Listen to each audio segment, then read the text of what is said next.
Hello, my name is Ruth. I want to introduce some art activities, given that we're now in lockdown. My sister Mary, who works at St George's in London, has been saying for some time that people should self-isolate. She was obviously aware of what was to come, so now I think we're in for the long haul. My background is in teaching. I was a primary school teacher for 14 years and then a lecturer at a university training primary school teachers.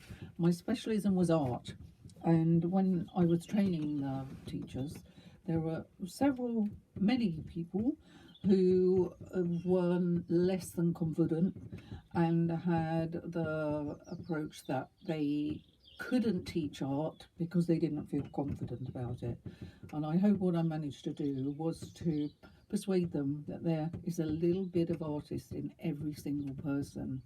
The way you dress, the choices you make about your furnishings at home, wallpaper, paint, all of that, that's you making artistic decisions. So be assured that whatever your capabilities, there will be something that you can do and that you will enjoy doing, and we'll have some fun. I'll introduce a range of activities suitable for all ages too, and the first thing that I want you to do is start thinking like an artist.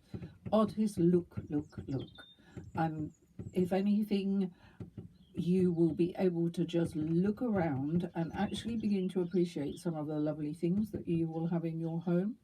You collect things or you acquire things usually because you like them, you've made a choice about it.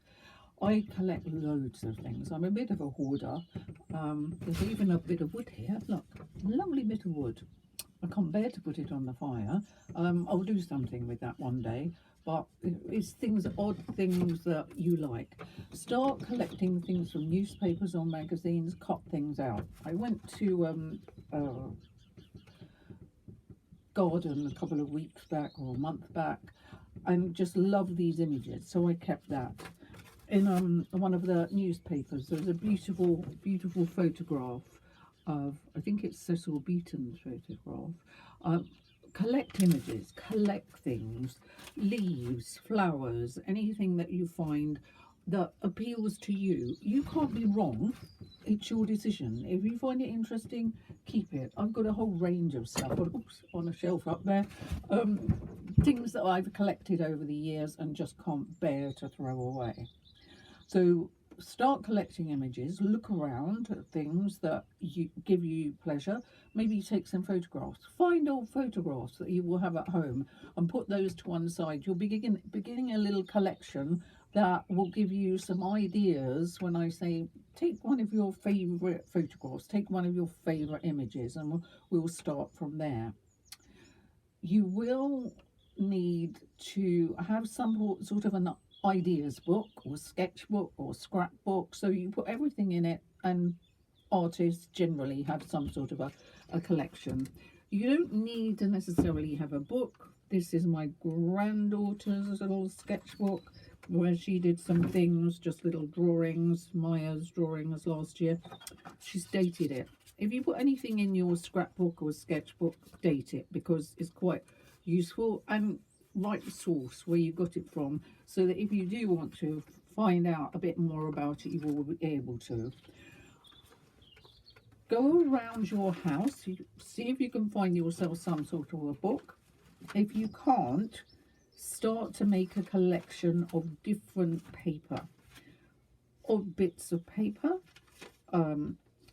sections cut out from newspapers, envelopes, backs of envelopes, oddments of card, even napkins that you can use, brown paper from a famous department store, tissue, anything and everything, cardboard, and make a collection. The brown paper needs an iron. Make a collection and keep it in a folder, and then eventually put it together, either tie it with string or an elastic band. Whatever you do, make sure you're able to open it flat. It is quite irritating for you if you're trying to do a drawing and it keeps curling up. So make sure that you can open your sketchbook, ideas book flat. When you put things into your sketchbook, it is entirely your decision. You make the decision. You can't be wrong. I can't stress enough that when you're doing your artwork, you can't be wrong. Short of screwing it up and putting it in the bin, whatever you do, you will be learning and you will be exploring and experimenting. And if this is the opportunity that you've been waiting for a long time, use it, because now's your chance to just show yourself how much you can achieve. You will be amazed at what you can achieve. And the number of students who've walked away and said, oh, I'm going to do some art clubs, or I'm going to join an art session, or I'm really proud of that piece of work, I'm going to frame that.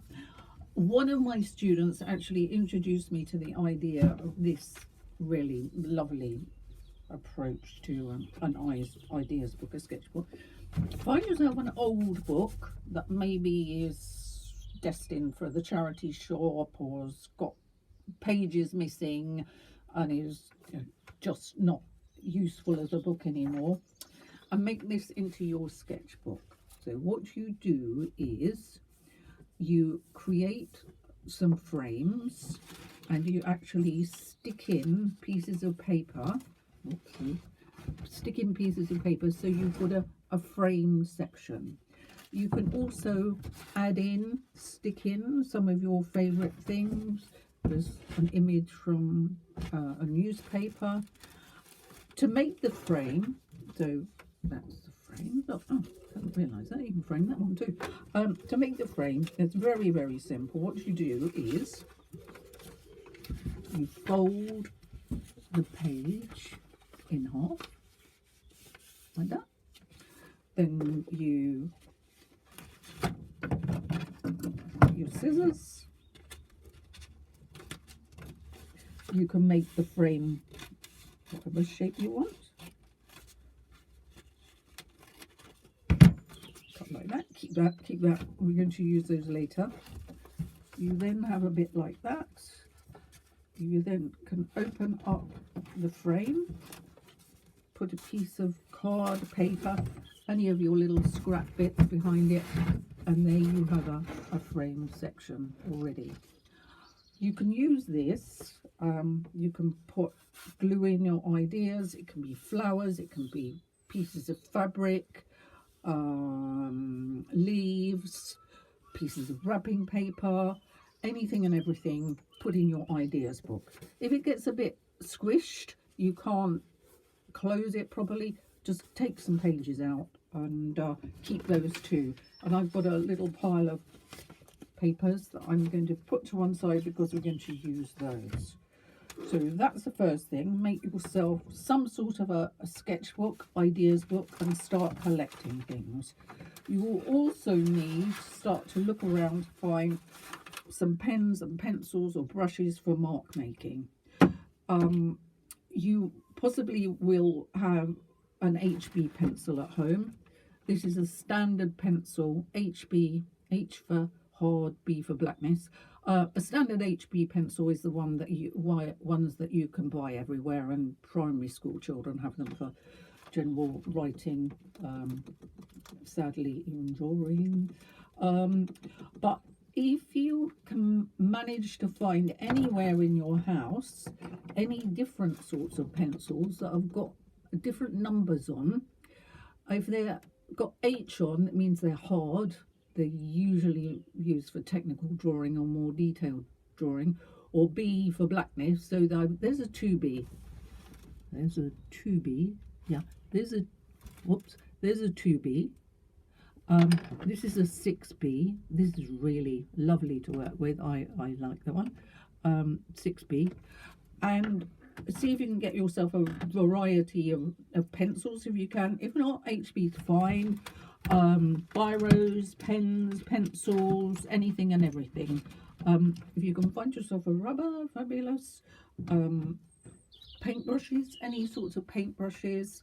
This is a makeup brush. This is some sort of a stick thing I found somewhere.